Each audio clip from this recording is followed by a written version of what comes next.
গণপতি বাপ্পা মৌরিয়া এই শব্দের উৎপত্তি কোথা থেকে আপনারা জানেন?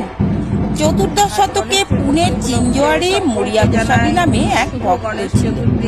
নিজের কোনো কাজে উত্তপ্ত হয়ে শাস্তিস্বরূপ গণেশের বন্দনা শুরু করেছিলেন।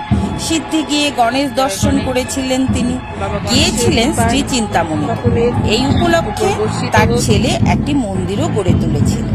পরে জানা যায় আহমেদাবাদের সিদ্ধিবিনায়কে গিয়ে নিজের শাস্তিস্বরূপ একটি মন্দিরও গড়ে তুলেছিলেন।